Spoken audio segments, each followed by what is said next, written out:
నమస్తే. నేను ముంబైకి చెందిన నితిన్ చౌదరిని. నా జీవితంలో అతి క్లిష్టమైన దశలో శ్రీ అమ్మా భగవానుతో నా ప్రయాణం ప్రారంభమైంది. గత 5 సంవత్సరాలుగా నేను ఉద్యోగం లేకుండా ఉన్నాను. మా ఆర్థిక పరిస్థితి పూర్తిగా దిగజారిపోయింది. ఆ స్థితిలో కూడా ఈసారి ఉద్యోగం రాకపోతే ఇక జీవితాన్ని ముగించుకోవాలన్న నిర్ణయానికి వచ్చాను. ఆ సమయంలో ఒక స్నేహితుడు నన్ను శ్రీ అమ్మా భగవాన్ వారి సేవకు దగ్గరికి తీసుకెళ్లాడు. ఆశ్చర్యకరంగా ఆ సేవకు ఎటువంటి సలహా ఇవ్వలేదు, పరిష్కారాల గురించి ఏమీ చెప్పలేదు. కాని ఆయన ఒక్క మాట అన్నారు, చెన్నైకి వెళ్లి శ్రీ అమ్మ దర్శనం పొందు అని. ఆ మాట విన్న నేను ఒక్కసారిగా షాక్ అయ్యాను. లోపల కోపం వచ్చింది.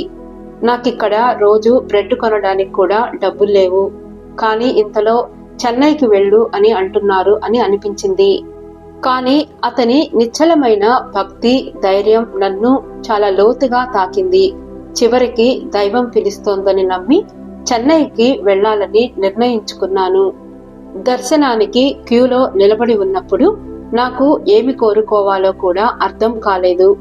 ఏమి ప్రార్థించాలో తెలియకుండా నిశ్శబ్దంగా ముందుకు వెళ్తూ శ్రీ అమ్మ దివ్య సన్నిధిలోకి వెళ్లిపోయాను.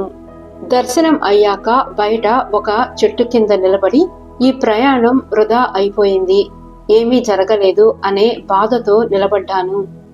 ఆ ఆవేదనతోనే ట్రైన్ ఎక్కి వెనక్కి బయలుదేరాను. కానీ కొన్ని గంటల్లోనే ఒక అద్భుతం జరిగింది. 2 పెద్ద కంపెనీల నుండి కాల్స్ వచ్చాయి. నా సివిని చూసి షార్ట్ లిస్ట్ చేశారంటూ మేనేజ్మెంట్ స్థాయి నుండి ఇంటర్వ్యూకు ఆహ్వానించారు. ఫోన్ మీదే మొదటి రౌండ్ పూర్తయింది. వెనువెంటనే ఆఫ్లైన్ ఇంటర్వ్యూకు కూడా రమ్మని చెప్పారు. ఇది నా జీవితంలో జరిగిన ఒక గొప్ప అద్భుతం, అసలైన మలుపు. ఆ 2 కంపెనీల్లోనూ నన్ను సెలెక్ట్ చేశారు. శ్రీ భగవాన్ సూచించిన కంపెనీలోనే చివరకు చేరాను.